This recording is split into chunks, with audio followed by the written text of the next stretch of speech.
Hello everyone, welcome back. आज का हमारा न्यूमेरिकल कुछ इस तरह से है।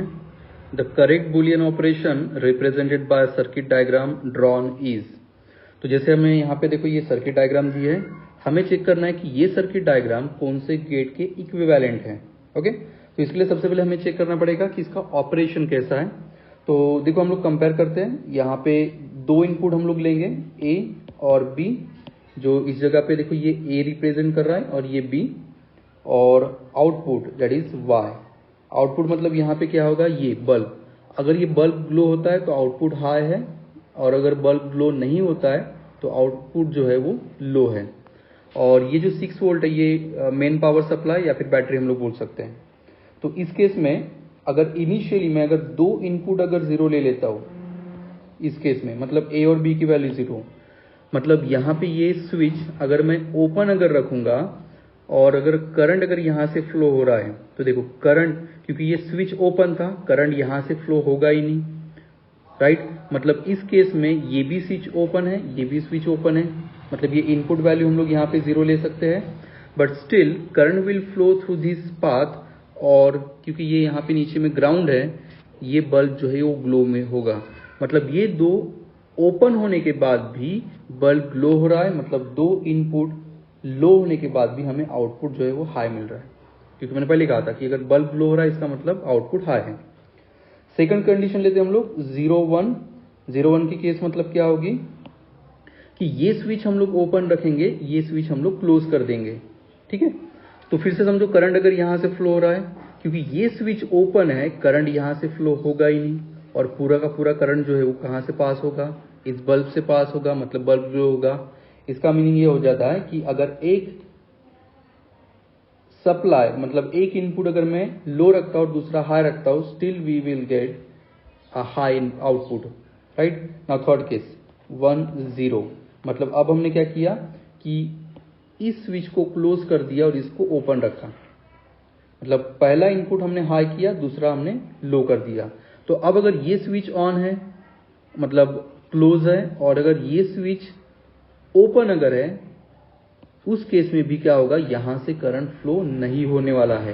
पूरा का पूरा जो करंट है वो यही से पास होगा, और बल्ब जो है वो अभी भी ग्लो होगा, मतलब मुझे आउटपुट में हाई आउटपुट मिलेगा। और लास्ट केस अगर देखते हैं कि दोनों अगर हम लोग हाई इनपुट अगर लेते हैं, इसका मतलब क्या कि दोनों स्विचेस को मैंने यहाँ पे क्लोज कर दिया है। देखो मैं क्लोज करके दिखा दूं।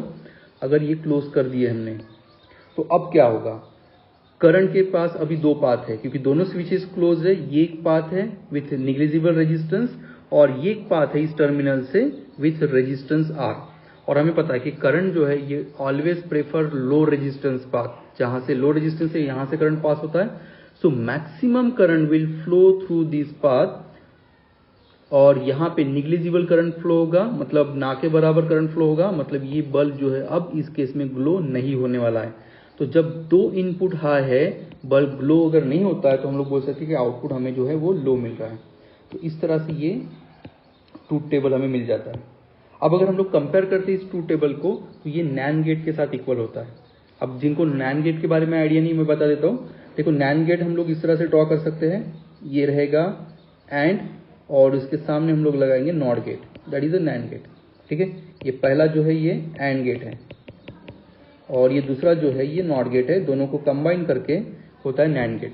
अब इसमें ऑपरेशन कैसे होगा देखो। इस केस में अगर हम लोग इनपुट इस तरह से दिखाते हैं, ये एक इनपुट ए और ये एक इनपुट बी, और यहाँ पे मिलेगा हमें आउटपुट। एंड गेट का ऑपरेशन कैसे होता है कि जो इनपुट है उनका होता है मल्टीप्लिकेशन, मतलब ए इंटू बी,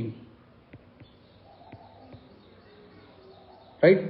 तो अब अगर मैं इनिशियली दो इनपुट अगर यहाँ पे लो इनपुट अगर देता हूँ 0 0, तो 0 इंटू 0 क्या हो जाएगा 0। लेकिन ये जो नॉट गेट है ये क्या करता है, जो भी इनपुट इस नॉट गेट के जो भी इनपुट इस नॉट गेट में आता है ये इसको रिवर्स कर देता है। मतलब अगर इस केस में अगर इनिशियली वैल्यू हमारे पास है 0 0, तो मुझे यहाँ पे आउटपुट में 0 मिलेगा, और ये नॉट गेट इस आउटपुट को हाई में कन्वर्ट कर देगा, मतलब ये 1 हो जाता है। ओके।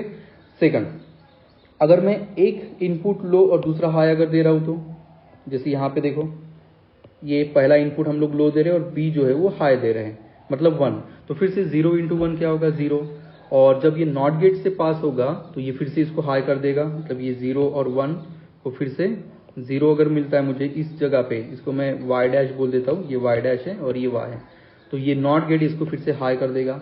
सिमिलरली अगर मैं 1 0 कर देता हूँ, मतलब क्या कि पहला जो इनपुट है उसको हाई कर देंगे और दूसरे इनपुट को लो कर देंगे, ये हाई और ये लो।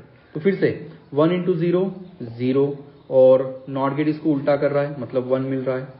और अब अगर हम लोग दोनों को अगर हाई कर देते हैं तो इस केस में देखो 1 इंटू 1 ये 1 हो जाएगा, बट नॉट गेट इसको उल्टा कर देगा, लो कर देगा। तो इस तरह से ये नॉट गेट का ऑपरेशन होता है, और इसलिए हमने कहा था कि ये जो ट्रूथ टेबल हमें मिला है इस सर्किट डायग्राम से ये नैंड गेट को इक्विवेलेंट है, और इसलिए यहाँ पे हमारा ऑप्शन जो सी ऑप्शन करेक्ट होता है। ओके, समझा है?